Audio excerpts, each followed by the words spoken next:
সকলকে স্বাগত অদ্ভুত সমাধান চ্যানেলে। আজ আমরা আলোচনা করব পঞ্চম শ্রেণীর অঙ্ক বইয়ের 196 পাতা থেকে। পরিষ্কার 196 পাতার থেকে যে অঙ্কগুলো আছে, এই অঙ্কের নাম হচ্ছে ঐকিক নিয়ম, তাই তো? তাহলে এই জিনিসটার মানে কি একটু বুঝে নাও। এখানে দেখো, এই ঐকিকের বাংলা মানে হচ্ছে কিন্তু এক। পরিষ্কার কিরকম অঙ্ক করানোর সময় আমি বোঝাবো।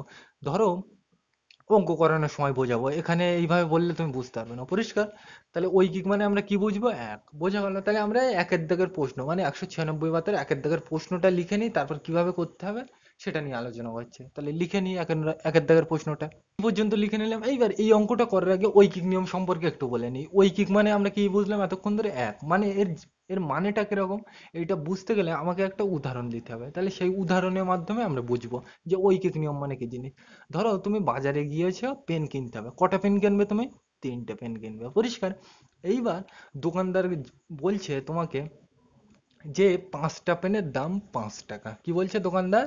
5টা পেনের দাম 5 টাকা, কিন্তু তোমার লাগবে কি? 3টে পেন লাগবে। পরিষ্কার? তাহলে তুমি সঙ্গে সঙ্গে মনে মনে হিসাব করে নিলে একটা পেনের দাম কত হবে। তুমি বলবে 1 টাকা। যদি 5টা পেনের দাম 5 টাকা হয়, তাহলে কি আমরা একটা পেনের দাম 1 টাকা হবে, তাই তো? তাহলে তুমি বলবে তাহলে 3টে পেনের দাম কি হবে। তুমি বলবে 3টে পেনের দাম কত হবে? 3 টাকা। একটা পেনের দাম যদি 1 টাকা হয়, 3টে পেনের দাম কত হবে? 3 টাকা, তাই তো? তাহলে দোকানদার কিন্তু বলেছে যে 5টা পেনের দাম 5 টাকা। তাহলে তোমাকে দোকানদার বলুক আর না বলুক, একটা পেনের দাম কত, তুমি কিন্তু মনে মনে হিসাব করে নিলে। পরিষ্কার? এই জিনিসটারই নাম হলো, এই তুমি যা মনে মনে হিসাব করলে, এই জিনিসটার নামই হলো ঐকিক নিয়ম। তো মানে প্রশ্নে যাই দেওয়া থাক, একটার মান আমাকে হিসাব করতে হবে। পরিষ্কার? ওই জন্য এর নিয়ম কি? ঐকিক নিয়ম। পরিষ্কার? আরো যখন ডিটেলস অঙ্ক করাবো সেক্ষেত্রে জানতে পারবে। পরিষ্কার? মানে প্রশ্নে যাই বলা থাক, তোমাকে আগে কি একটা জিনিস নিয়ে হিসাব করতে হবে, সেগুলো আরো ডিটেলস অঙ্ক করার মাধ্যমে বোঝাবো। পরিষ্কার? মনে মোটামুটি ধারণাটা পেলাম যে ঐকিক নিয়ম মানে কেন এক বলছে। পরিষ্কার এই পর্যন্ত? তাহলে একের দাগের অঙ্কটা এবার পড়া যাক। তাহলে এটা মুছে দিলাম। তাহলে কি বলছে? একজন তাঁতি 6 দিনে 42 মিটার কাপড় বুনতে পারে। একদিনে কত মিটার কাপড় বুনতে পারবে, তাই তো? তাহলে এটা কি নিয়মের কথা ভাববো? ঐকিক নিয়ম। এইবার তুমি বলবে এটা ঐকিক নিয়ম আমি বুঝবো কিভাবে? ঐকিক নিয়ম তুমি খেয়াল রাখবে যে ওই জিনিসটা সম্পর্কে বলে দেবে আর ওই জিনিসটা সম্পর্কে জিজ্ঞাসা করবে। দেখো এখানে কিন্তু তাই করেছে। কি বললাম? ঐকিক নিয়ম কিভাবে চেনবে?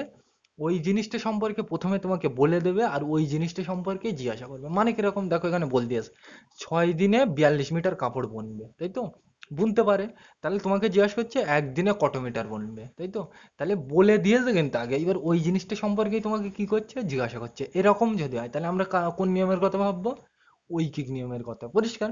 বোঝা গেল? এইবার দেখো, ঐকিক নিয়ম করতে গেলে একটা নিয়ম লাগবে, তাই তো? তাহলে সেই নিয়মটা আমি এই যে বলে দেবো, এইভাবেই কিন্তু প্রতিটা অঙ্ক হবে। তাহলে নিয়মটা একটু খেয়াল রাখবে। প্রথমে এই অঙ্ক করতে গেলে, এই ঐকিক নিয়ম করতে গেলে তোমাকে এইটা লিখতে হবে। গণিতের ভাষায় সমস্যাটি হলো, কি লিখতে হবে? গণিতের ভাষায় সমস্যাটি হলো। পরিষ্কার? এইটা প্রত্যেক অঙ্কের ক্ষেত্রে লিখতে হবে। একটা নিয়ম জেনে নাও, তাহলে তুমি কিন্তু সবকটা করতে পারবে। পরিষ্কার? এইটা কিন্তু লিখতে হবে। এইবার এইটা লেখার পরে তোমাকে একটা ছক তৈরি করতে হবে। এইবার প্রশ্ন হলে কি ছক তৈরি করব? এই প্রশ্নে যা দেওয়া আছে এর মধ্যেই ছক তৈরি করতে হবে। পরিষ্কার? এবার ছক তৈরি করতে গেলে এখানে কিছু লিখতে হবে, এখানে অথবা এখানে কিছু লিখতে হবে, তাই তো? তাহলে সবসময় তুমি মনে রাখবে যেটা তোমাকে বার করতে বলবে সেটা সবসময় খাতার ডান দিকে রাখবো। পরিষ্কার? তাহলে এখানে আমাকে কি জিজ্ঞাসা হচ্ছে? দেখো এখানে কি জিজ্ঞাসা করছে বলতে আমরা কিভাবে বুঝবো? কার আগে কত আছে, কত যার আগে থাকে সেটা জিজ্ঞাসা করে। তাহলে দেখো কত দেওয়া আছে, তাহলে কার আগে দেওয়া আছে? এটা মিটারের আগে, তাই তো? তাহলে মিটার দিয়ে কি মাপা হয়? এখানে কি মাপবে মিটার দিয়ে? কাপড়ের পরিমাণ, তাই তো? তাহলে কাপড়ের পরিমাণ যেহেতু এখানে বার করতে হবে, একটা দুটো প্রথম প্রথম অসুবিধা হবে যে এই ভাষাগুলো আমি কি বলছি, আস্তে আস্তে তোমার হয়ে যাবে। পরিষ্কার? একটা দুটো করতে করতে নিজের মধ্যে ধারণা চলে আসবে। তাহলে এখানে আমাকে কি বার করতে হবে? কাপড়ের পরিমাণ। তাহলে যেহেতু কাপড়ের পরিমাণটা এখানে আমার বার করতে হবে, তাহলে ওইটা আমি কি ডান দিকে রাখবো। তাহলে সাইডে কি লিখবো? কাপড়ের পরিমাণ। পরিষ্কার? বোঝা গেল এই পর্যন্ত? সিম্পল জিনিস কিন্তু। লিখলাম। এবার দেখো কাপড়ের পরিমাণ এখানে কিসে হিসাব করছে? মিটারে। তাহলে এর পাশে লিখে দেবে মিটার। পরিষ্কার? তুমি ধরো বাড়ির বাইরে বেরোবে, তাহলে কি তুমি হাওয়াই চটি পরে তো বেরোবে না, কি পরে বেরোবে? শুট বুট, গলায় টাই থাকবে, চুলটা আঁচড়ে হবে, তাই তো? মানে ভালো দেখাবে। এখানেও এটার একটু শুট বুট পরিয়ে দিলাম, মানে ভালো দেখানোর জন্য একটু লিখে দিলাম পাশে। পরিষ্কার? তাহলে এটা তো করে নিলাম। তাহলে মিটার, আমি এই মিটার লিখে দিলাম। একইভাবে এই মিটার তো আমি নিয়ে নিয়েছি, তাহলে আর কি আছে দেখো? দিন। তাহলে এ সাইডে কি লিখবো? দিন। পরিষ্কার? তাহলে এখানে দেখো আর কিছু আছে? দিন অলরেডি লিখে নিয়েছি, তাহলে আর কিছু কিছু কিন্তু এখানে নেই, পরিষ্কার। তাহলে এইভাবে কিন্তু ছক তৈরি করতে হবে। এবার ছক তো আমরা তৈরি করে নিলাম, এবার 6, 42, 1 এইগুলো কোথায় বসাবো? এর মধ্যেই বসাবো। মানে কিরকম? তুমি দেখো প্রথমেই বলতে দিনে কত বসাতে বলছে, প্রথমে 6, তাহলে এই দিনের ঘরে কত বসাবো? 6, দেখে দেখে একদম। তারপরে কি বলছে? এর দূর তো নিলাম, তারপর কি বলছে? মিটারের ঘরে কত বসাতে? 42 মিটার, 42 বসাবো, সিম্পল জিনিস, বোঝা গেল। একইভাবে অর্ধত্ব নিয়ে নিলাম, তারপর কি বলছে? এই দিনের ঘরে কত বসাতে বলছে? 1, তাহলে এই তো দিন, তাহলে দিনের ঘরে কত? 1 দিলাম। আর এটাকে আমাকে কি দেখো বলছে কত মিটার, তাহলে মিটার মানে কত বার করতে বলছে, মানে জিজ্ঞাসার চিহ্ন, মানে কত যার আগে থাকে তাকে কি করছে? জিজ্ঞাসা করছে। আর জিজ্ঞাসা করলে তাকে অঙ্কের ভাষায় কিভাবে প্রকাশ করি আমরা? জিজ্ঞাসার চিহ্ন দিয়ে, তাই লিখলাম। এই পর্যন্ত পরিষ্কার। এইবার এখানে যেটা লিখলাম এটাকে আমরা কথায় লিখবো, মানে নিচেই বাংলা ভাষায় লিখবো। কিভাবে লিখবো? একদম নিজের ভাষায় বানিয়ে লিখবো। কিভাবে দেখো, কি লিখবো? 6 দিনে 42 মিটার কাপড় বোনা যায়, তাই বল দিয়েছিল, তাই তো, মানে নিজের ভাষায়। সবসময় তুমি চেষ্টা করবে এই নিজের, মানে এর পরে যেটা লেখার চেষ্টা করবে সেটা নিজের ভাষায় লেখার চেষ্টা করবে, পরিষ্কার। তাহলে কি লিখবো? 6 দিনে 42 মিটার কাপড় বুনতে পারে, তাই তো, তাহলে লেখা যাক। তাহলে 6 দিনে, প্রত্যেকটা অঙ্কে কিন্তু এই সেম নিয়ম। 6 দিনে, 6 দিনে কত মিটার? 42 মিটার। এই দাগগুলো কিন্তু বোঝানোর সুবিধার্থে তুমি দেবে না। তাহলে 6 দিনে 42 মিটার কাপড়, কাপড় কি বুনতে পারে, পরিষ্কার, বা বোনা যায়, যা খুশি লিখবে, বুনতে পারে, পরিষ্কার। এইবার এটা তো লিখে নিলাম, বোঝা গেল। এইবার দেখো এখানে আমাকে কিসে হিসাব করতে বলছে? 6 দিনে 42 মিটার, তাহলে এই লাইনটা তো হয়ে গেছে। এবার কোন লাইনটা লিখবো? এইটা।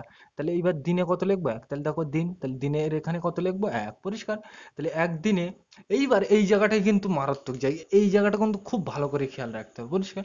তুমি দেখো 6 দিনে 42 মিটার কাপড় বুনে, তাহলে একদিনে কাপড় কম বুনবে না বেশি বুনবে? তুমি ভেবে দেখো, তোমার মা কাঁথা সেলাই করে বাড়িতে, তাই তো, তাহলে একদিনে যা কাঁথা সেলাই করে দুদিনে কি বেশি কাঁথা সেলাই করবে, তাই তো, বোঝা যাচ্ছে আশা করি। তাহলে 6 দিনে যদি 42 মিটার কাঁথা সেলাই করে, তাহলে একদিনে কাঁথা সেলাই করার কথা কিন্তু এখানে বলেনি, আমি বোঝার সুবিধার্থে নিচ্ছি। তাহলে 6 দিনে যদি 42 মিটার কাঁথা সেলাই করে, একদিনে কি হবে? কম হবে। তাহলে কম হলে আমরা জানি বড় ক্লাসে কি করতে হয়? ভাগ। আর বেশি হলে গুণ। তাহলে 42 করতে 42 এখানে লিখলাম। আর যেহেতু কম হবে, মানে কম কাপড় বুনবে, ওই জন্য ভাগ। এইবার কত দিয়ে ভাগ হবে? প্রশ্ন তো সেটা হলো, তাহলে কত দিয়ে ভাগ হবে? তুমি বলবে এইটা দিয়ে ভাগ করবে, এই ধারে যেটা থাকবে লিখলাম। এবার এখানে তো এটা ভাগ করতে হবে, ভাগ করতে হবে বললে তো হবে না। তোমার হাতে একটা জিনিস দিয়েছি, তুমি বলছি খাও, তা তুমি হাতে নিয়ে ধরে রাখবে? ধরে রাখবে না তো, ওটাকে খেতে হবে, তাই তো। তাহলে এটাকেও তো এখানে ভাগ বলে রেখে দিলে হবে না, এটাকে ভাগ করতে হবে। তাহলে সমান সমান দিয়ে ভাগটা ধারে করবে, আমি কিন্তু বলছি না, তোমরা এগুলো মুখে মুখে করতে জানো। তাহলে 42কে 6 দিয়ে ভাগ করলে কত হয়? 6 7 42, 7 হবে। কত দূর হয়ে গেছে? এই পর্যন্ত। মিটার করতে মিটার, কাপড় করতে কাপড়, বুনতে করতে বুনতে, পারে করতে পারে। এই ডট ডটের মানে কিন্তু এটা মানে এইটা, এটা মানে এটা, পরিষ্কার। তোমরা বাংলায় লিখবে এইভাবে করো। তাহলে দেখো আমরা একদিনে কত মিটার কাপড় বুনবে আমরা কিন্তু বার করে ফেলেছি। তাহলে কি একদিনে 7 মিটার কাপড় বুনবে, পরিষ্কার। তাহলে আমরা কতই বার করলাম? একে বার করলাম, তাই তো। ওই জন্যই কিন্তু বলেছে ঐকিক নিয়ম, পরিষ্কার। ঐকিক মানে কি? এক। মানে প্রশ্নে তোমাকে যাই বলা থাক, সবসময় আমার কি একে হিসাব করতে হবে, মানে একটির মান নিয়ে হিসাব করতে হবে, পরিষ্কার। বোঝা গেল এটা? তাহলে আমরা এইবার নিচে ওই যে অঙ্কটা বলা আছে ওর পরেরটায়, ওইটাতেই 6 দিনে 42 মিটার কাপড় বুনলো, 3 দিনে কত মিটার কাপড় বুনবে? ওই প্রশ্নটা কিভাবে থাকবে লিখে দিই এবং কিভাবে করতে হবে সেটা নিয়ে আলোচনা করছি। তাহলে এটা মুছে দিলাম। ও সরি, এখানে আরেকটা জিনিস আমি এখানে বলে দিই। এখানে একটা সম্পর্কর কথা বলা আছে, পরিষ্কার। সম্পর্ক দুই ধরনের হয়, একটা সরল সম্পর্ক আর একটা ব্যস্ত সম্পর্ক। মানে কি? একটার সাথে যদি আর একটা বাড়ে তাহলে হবে সরল সম্পর্ক, আর একটা বাড়ছে অপরটা কমছে, এরকম হলে হবে ব্যস্ত সম্পর্ক, পরিষ্কার। এই অঙ্কটার ক্ষেত্রে দেখো, তুমি বলো দিন যত বাড়াবো কাপড় তত কি বেশি বুনবে, তাই তো। তাহলে এটা যত বাড়ছে ওটাও তত কি বাড়ছে, তাহলে একটার সাথে আরেকটা কি হচ্ছে? বাড়ছে। তাহলে এখানে একটার সাথে আরেকটা বাড়লে কি হবে? সরল সম্পর্ক। কিন্তু আমি একটা অন্য উদাহরণ নিলাম। ধরো তুমি কোনো জায়গায় বেড়াতে গিয়েছো, তাহলে তোমার কাছে খাবার আছে, পরিষ্কার। তোমরা মনে করো 5 জন লোক আছো, পরিষ্কার। 5 জন লোকের ওই খাবারটা মনে করো 7 দিন চলে। কিন্তু এইবার ধরো লোক বেড়ে গিয়েছে, তাহলে ওই খাবার তো আর 7 দিন চলবে না, কি কম দিন চলবে, তাই তো। তাহলে এইদিকে লোক বাড়লে ও সাইডে কি দিন কম চলছে, তাহলে একটা বাড়লে আর একটা কি হচ্ছে? কম চলছে, তাই তো। তাহলে একটা বাড়লে অপরটা কমে গেলে এরকম হলে কি বলে? তার ব্যস্ত সম্পর্ক। তাহলে ওই দুটো কিন্তু ব্যস্ত, কিন্তু এই দুটো কি সরল, কেন? একটার সাথে আরেকটা বাড়ছে, পরিষ্কার। এটা কিন্তু অঙ্কের মধ্যে লাগবে না, এমনি আমি বোঝানোর সুবিধার্থে বুঝিয়ে দিলাম, পরিষ্কার। পরের অঙ্কগুলোই লাগবে, তো মানে যেগুলো একটু তো মানে এর পরে আছে সেগুলো আমরা আলোচনা করব পরে, পরিষ্কার। আর শুধু এমনি বেসিক ধারণা এগুলো ঐকিক নিয়মে, পরিষ্কার। তাহলে আমরা নিচের অঙ্কটা করে নিই, ওই যেটা দেওয়া আছে, কি বলছে? ওই তাঁতি 6 দিনে 42 মিটার কাপড় বুনলো, 3 দিনে কত মিটার কাপড় বুনবে? পরিষ্কার, তাহলে ওইটাই করে নি, এটা আমি মুছে দিলাম। আমরা কিন্তু ওই একের দাগের সেকেন্ড পার্টটাই লিখে নিলাম পরিষ্কার, ওই যেটা লেখা ছিল ওইটাকে আমি একটু ভালো করে লিখলাম পরিষ্কার, ওই প্রথম অঙ্ক যেটা ছিল মুছে নিয়ে ওইটাই লিখে দিয়েছে। কি বলছে পড়া যাক। একজন তাঁতি 6 দিনে 42 মিটার কাপড় বুনতে পারে, 3 দিনে কত মিটার কাপড় বুনতে পারবে, তাই তো? তাহলে আমাকে কিন্তু আগে ওই কাপড় সম্পর্কে বলে দিয়েছে আর কাপড় সম্পর্কে জিজ্ঞাসা করছে, তাই তো? তাহলে এরকম হলে আমি কোন নিয়মের কথা ভাববো? ঐকিক নিয়ম, তাই তো? তাহলে ঐকিক নিয়ম করতে গেলে আমাকে কি লিখতে হয় প্রথমে?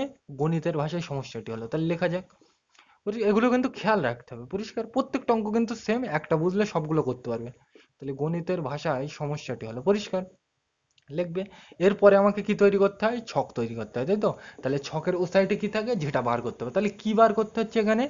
যেটা, যেটার আগে কত দেওয়া থাকে সেটা বার করতে হয়। তাহলে দেখো কত টাকার আগে দেওয়া আছে? মিটারে আগে, দেখো মিটারের আগে কত দেওয়া আছে, তাই তো? তাহলে এখানে আমাকে কি বার করতে হবে? মিটার। তাহলে যেহেতু মিটার বার করতে হবে তাহলে এটা মিটারটা লিখে নি। এইবার দেখো আমার মিটার দিয়ে এখানে কি মাপা হচ্ছে? কাপড়ের পরিমাণ, তাই তো? তাহলে এখানে আমি কি লিখবো? কাপড়ের পরিমাণ, মানে একটু সুটবুট পরিয়ে দেবো যেন ভালো লাগে পরিষ্কার। তাহলে কাপড়ের পরিমাণ লিখে নেবে পরিষ্কার, আর ওটা ব্র্যাকেটের মধ্যে লিখবে তাহলে ভালো লাগে পরিষ্কার, মানে চুল আঁচড়ে দিলাম পরিষ্কার। তাহলে কাপড়ের পরিমাণ, তাহলে মিটার তো এই মিটার অলরেডি লিখে নিয়েছে, তাহলে এটা তো আর দেওয়ার মানে আসে না, এটাও দেওয়ার মানে আসে না, দিয়ে দিয়েছে। তাহলে আর কি আছে দেখো? দিন। তাহলে এই সাইডে কি লিখবো আমি? দিন পরিষ্কার। এবার দেখে দেখে বসে দাও, প্রথমে কি বলছে? দিনের ঘরে কত? 6, দেখো দিনের ঘরে 6, দিনের ঘরে 6। একইভাবে তারপরটা কি বলছে? মিটার ঘরে 42, দেখো এই মিটার ঘরে 42 লিখে দিলাম। একইভাবে তাহলে আমরা ওই পর্যন্ত নিলাম, তারপর কি বলছে? দিনের ঘরে কত? 3, তাহলে এই দিনের ঘরে 3 লিখে নিলাম। আর এখানে তো জিজ্ঞাসার চিহ্ন, এই বল দিয়ে আসতো মিটারের ঘরে কত বসাতে বলছে? কত, কত মানে কি ওইটাই জিজ্ঞাসা করছে, আর জিজ্ঞাসা করলে কি দিতে হয়? জিজ্ঞাসার চিহ্ন পরিষ্কার, প্রথমটাই বোঝালাম। আর এইগুলো কিন্তু আরো ডিটেলস আমি পরে বুঝিয়ে রেখেছি, ওই জন্য কিন্তু ডিটেলসে বোঝাচ্ছি না পরিষ্কার। এইবার দেখো তাহলে আমরা এখানে এই যে ছকটা লিখলাম এটাকে বাংলা ভাষায় আমরা কি লিখতে পারি? তুমি বলবে 6 দিনে 42 মিটার কাপড় বুনতে পারে, তাই লিখবো। তাহলে তাই লিখে, তাহলে 6 দিনে 42 মিটার কাপড় বুনতে পারে পরিষ্কার, বুনতে পারে। এইবার এই জায়গাটাই কিন্তু খেয়াল করার বিষয় পরিষ্কার। তুমি বলবে এই 3 লিখবো এখানে, দেখো এই দিনের ঘরে কত আছে? 3, তাহলে এই দিনের ঘরে 3 দেবো। এইটা কিন্তু করলে হবে না, এটা কি নিয়ম? ঐকিক নিয়ম, তাই তো? তাহলে আগে আমাকে ঐকিক মানে কি? এক, মানে আগে আমাকে একই হিসাব করতে হবে পরিষ্কার। তাহলে আমাকে 6 দিনে 42 মিটার কাপড় বুনতে পারে সে ঠিক আছে, কিন্তু আগে আমাকে কি একদিনে হিসাব করতে হবে। তাহলে এইবার আমি কি একদিনে হিসাব করবো পরিষ্কার, এই জায়গাটাই কিন্তু মারাত্মক জায়গা, আর কিছু নেই। 6 দিনে 42 মিটার কাপড় বোনে ঠিক আছে, কিন্তু আমাকে এটা কি নিয়ম? ঐকিক নিয়ম, তাহলে আগে একটার মান নিয়ে হিসাব করতে হবে, ওই জন্য এখানে এক দিলাম। আর এখানে ডট ডট হবে পরিষ্কার। এবার দেখো 42 করতে 42। এবার তুমি ভেবে দেখো, একটু আগেই বললাম ওই কাঁথা সেলাই করার ব্যাপার, যদি 6 দিনে 42 মিটার কাঁথা সেলাই করা হয়, এখানে কিন্তু কাপড় বুনতে পারে পরিষ্কার, কাপড়টা লেখা হয়নি, লিখে নেবে পরিষ্কার। তাহলে দেখো 6 দিনে যদি 42 মিটার কাপড় বোনে, একদিনে কম বনবে, তাহলে কম বললে কি করতে হয় আমরা জানি? ভাগ। আর ভাগ করব কত দিয়ে? ভাগ করব 6 দিয়ে পরিষ্কার এই পর্যন্ত। এবার এটা ভাগ করতে হবে যখন একেবারে সমান সমান দিয়ে করে দিই, 42কে 6 দিয়ে ভাগ করলে কত হয়? 6 7 42 পরিষ্কার, কত দূর হয়ে গেছে এই পর্যন্ত? মিটার করতে মিটার, বুনতে করতে বুনতে, কাপড় করতে কাপড় কিনতে হবে, আর পারে করতে পারে পরিষ্কার, দাগ করতে দাগ। এইবার দেখো প্রশ্নে কিন্তু তোমাকে একে জিজ্ঞাসা করেনি পরিষ্কার, একদিনে কত মিটার কাপড় বুনবে ও কিন্তু জিজ্ঞাসা করেনি, দেখো আমাকে কি 3 দিনে জিজ্ঞাসা করছে, দেখো এখানে 3 দিনেই কি জিজ্ঞাসা করছে, তাই তো?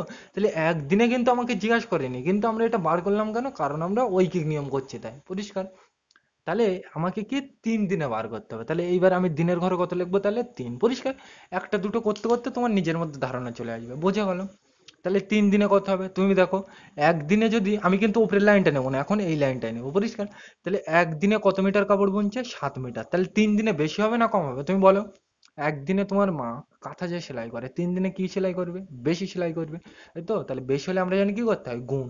তাহলে 7 করতে 7, 3 করতে 3, আর যেহেতু বেশি হবে তাহলে এখানে কি করবো? গুণ পরিষ্কার। তুমি কিন্তু 3টা আগে 7টা পরে দিলে, আগে পরে দিলেও কোনো যায় আসে না পরিষ্কার। এবার এটা সেই খাওয়ার ব্যাপার, হাতে একটা লজেন্স দিয়েছে বলছি খাও, ধরে রাখলে হবে না তো, ওটাকে খেতে হবে, তাহলে এখানে গুণ করতে হবে বললে তো হবে না, তাকে গুণ করতে হবে তো, তাহলে করা যাক।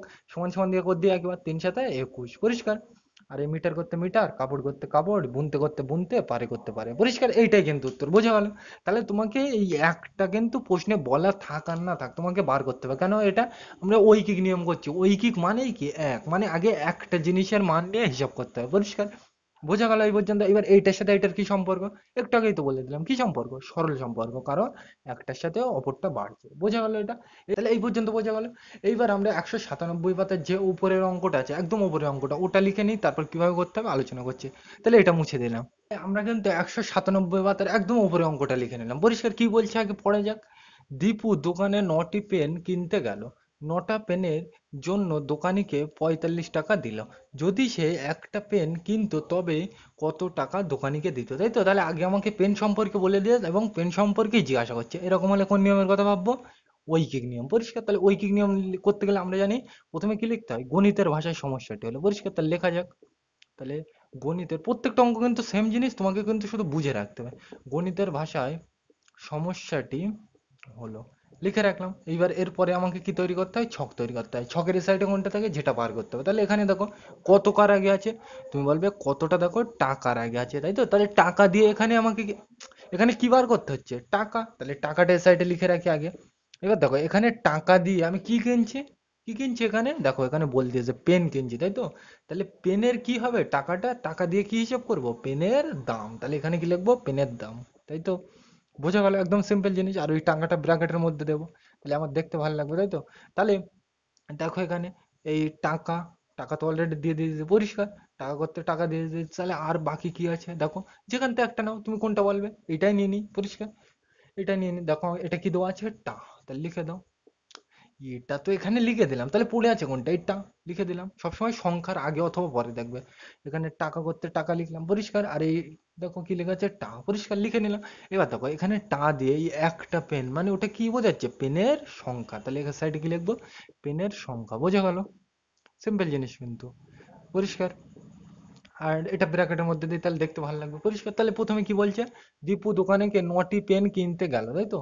তাহলে এটা কিন্তু বাড়তি লাইন দিয়েছে, ওটা পরে না পড়লেও হবে। পরেরটা দেখো কি বলছে, এর পরের থেকে 9টা পেনের জন্য দোকানিকে 45 টাকা দিল, তাই তো? তাহলে এই টার ঘরে কত বসাতে বলছে? 9, তাই তো? টার ঘরে 9, তাহলে এইটা 9 বসাবো, পরিষ্কার। তাহলে এইটা তো হয়ে গেছে। এবার কত বলছে? দোকানিকে 45 টাকা দিল। তাহলে টাকার ঘরে কত বলছে? 45, টাকার ঘরে 45 বসাও, পরিষ্কার। এটা কিন্তু 45, বোঝা গেল? একইভাবে তারপরে কি বলছে? আর দত্ত পড়ে নিলাম। তারপরে কি বলছে? যদি সে একটা, তাহলে টার ঘরে কত বসাতে বলছে? 1, তাহলে এই টার ঘরে 1। আর এখানে তো জিজ্ঞাসার চিহ্ন হবে, তোমরা জানো, পরিষ্কার। এইবার এটাকে আমরা ভাষায় লিখবো কিভাবে? 9টা পেনের দাম 45 টাকা, তাই তো? তাহলে লিখে নিই, একদম বাংলা ভাষায় লিখবো। 9টা পেনের দাম, এই বারবার কিন্তু বলছে এই নিচের লাইনটা সবসময় সহজ সরল ভাষায় লেখার চেষ্টা করবে। 9টা পেনের দাম 45 টাকা, পরিষ্কার। 45 টাকা, বোঝা গেল? লিখে নিলাম। এইবার দেখো এখানে আমাকে কি কি নিয়ম করছে? এটা আমি ঐকিক নিয়ম, তাই তো? তাহলে এখানে ঐকিক মানে কি? এক। তাহলে এখানে আমাকে আগে কটা পেনের হিসাব করতে হবে? একটা। তাহলে এখানে এবার কি হিসাব করবো? একটা। পরিষ্কার। প্রশ্নে কি বলা আছে আমার দেখার দরকার নেই, সবসময় আগে আমি কি একটা নিয়ে হিসাব করবো। তাহলে একটা পেনের দাম কত হবে? তুমি বলো। যদি 9টা পেনের দাম যদি 45 টাকা হয়, একটা পেনের দাম কি হবে? কম হবে। আর কম হলে আমরা জানি কি করতে হয়? ভাগ। তাহলে 45 করতে 45, আর যেহেতু কম হবে তাহলে এখানে ভাগ করব। তাহলে কত দিয়ে ভাগ করবো? এখানে 9, পরিষ্কার। তাহলে সমান সমান দিয়ে ভাগ করে দিই একবার। 45 কে 9 দিয়ে, 5 9 45, কত ধরে হয়ে গেছে? এই পর্যন্ত টাকা করতে টাকা, সরি টাকা দুবার লেখা হয়ে গেছে, পরিষ্কার। বুঝে গেছে? টাকা করতে টাকা লিখে নেবে, বোঝা গেল? এইবার দেখো এখানে তোমাকে কটা পেনের দাম জিজ্ঞাসা করেছিল? দেখো একটা পেনের দামই কিন্তু জিজ্ঞাসা করেছিল, তাই তো? তাহলে একটা পেনের দামই কিন্তু আমি অলরেডি বার করে নিয়েছি, পরিষ্কার। তাহলে আমার এরপরে আর কিছু করতে হবে না। যদি বলতো যে তিনটে পেনের দাম কত, তাহলে এইবার আমরা কি বার করতাম? তিনটে পেনের দাম বের করতাম, পরিষ্কার। প্রশ্নে কি বলা আছে আমার দেখার দরকার নেই। আমাকে কিন্তু সবসময় খেয়াল করতে হবে যে আমাকে আগে একটা জিনিসের হিসাব করতে হবে, পরিষ্কার। বোঝা গেল এই পর্যন্ত? এইবার নিচে যে আছে, দীপু যদি একই পেন আরো, একদম নিচে ওই ছবি আসছে স্ক্রিনে দেখে নেবে, পরিষ্কার। কি বলছে? দীপু যদি একই পেন আরো 6টি কিনতো তবে সে দোকানিকে কত টাকা দিত, তাই তো? তাহলে 9 টাকায় কিন্তু 45টা কিনেছে, ঠিক আছে, কিন্তু এবার জিজ্ঞেস করছে যে 6টা পেন কিনলে তাকে কত দিতে হবে, পরিষ্কার। মানে এই জায়গাটায় এবার 6 বসাতে বলছে, পরিষ্কার। আর সামনের দিন যখন করাবো এগুলো আরো ডিটেলসে বুঝতে পারবে, পরিষ্কার। তাহলে 9টা পেন কিনেছে কত? 45 টাকায়। তাহলে 6টা পেনের দাম কত হবে? তাহলে এই একই ভাবে করতাম আমরা, পরিষ্কার। মানে 9টা পেনের দাম 45 টাকা, একটা পেনের দাম 5 টাকা, তাই তো? তাহলে আমাকে কিন্তু এবার একটা পেনের দাম চাইনি, আমরা কিন্তু নিচের অঙ্কটা করছি, তাই তো? একটা পেনের দাম কিন্তু আমাকে চাইনি। কটা পেনের দাম চেয়েছে আমাকে? 6টা পেনের দাম জিজ্ঞাসা হচ্ছে। তাহলে এইবার আমরা কি বার করবো? 6টা পেনের দাম। পরিষ্কার? তাহলে চলো করা যাক। এবার তুমি বলো, যদি একটা পেনের দাম 5 টাকা হয়, 6টা পেনের দাম কি হবে? বেশি হবে। আর বেশি হলে আমরা জানি কি করতে হয়? গুণ। তাহলে 6 আর এই 5 এখানে কি দিয়ে লিখবো? গুণ দিয়ে। তাহলে 6 করতে 6, 5 করতে 5, আর মাঝখানে কি দেবো? গুণ। কারণ আমরা জানি একটা পেনের দাম যদি 5 টাকা হয়, 6টা পেনের দাম বেশি হবে। আর বেশি হলে আমরা জানি গুণ করতে হয়। তাহলে গুণ করে দিয়ে একেবারে সমান সমান দিয়ে 5 6 30। আর এই টাকা করতে টাকা, ডট ডট দিয়ে দিচ্ছি। পরিষ্কার? এগুলো কিন্তু খেয়াল রাখতে হবে তোমাকে। বোঝা গেল? তাহলে এই যে অঙ্কটা করলাম এর নাম কি? ঐকিক নিয়ম। পরিষ্কার? এগুলো কিন্তু খেয়াল রাখতে হবে। তাহলে এখানে ঐকিক নিয়মের প্রথম কাজ কি? এইটা লিখতে হবে, গণিতের ভাষায় সমস্যাটি হলো। তারপর ছক তৈরি করতে হবে, আর ছকের ডান দিকে কোনটা থাকবে? অজানা রাশি, মানে যেটা আমাকে বার করতে হবে। পরিষ্কার? আর এটাকে আমাকে ঐকিক নিয়ম বলছে কেন? কারণ প্রশ্নে যাই বলা থাক সবসময় আমি কি একটা জিনিসের মান আগে হিসাব করতে হবে। ওই জন্যই বলছে ঐকিক নিয়ম। পরিষ্কার? আর কি বুঝলাম এখান থেকে?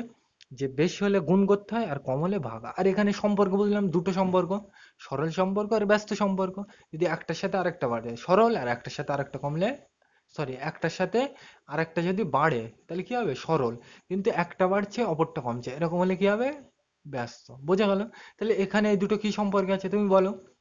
পেন যত বেশি কিনবো দাম তত বেশি হবে, তাই তো? তাহলে একটার সাথে আরেকটা বাড়ছে, তাহলে কি হবে? সরল সম্পর্ক। তাহলে এই দুটো রাশি কি? সরল সম্পর্ক। বোঝা গেল? তাহলে এইগুলো কিন্তু একটু খেয়াল রাখতে হবে। পরিষ্কার? প্রথম প্রথম কিন্তু একটু অসুবিধা হতে পারে, আশা করি পরের গুলো আরো অসুবিধা হবে না। বোঝা গেল? আরো আমি সামনের দিন ডিটেলসে বোঝাবো বলে এগুলো। বোঝা গেল? তাহলে তাহলে আজকের ভিডিওটা এ পর্যন্তই। ভিডিওটি দেখার জন্য সকলকে থ্যাংক ইউ।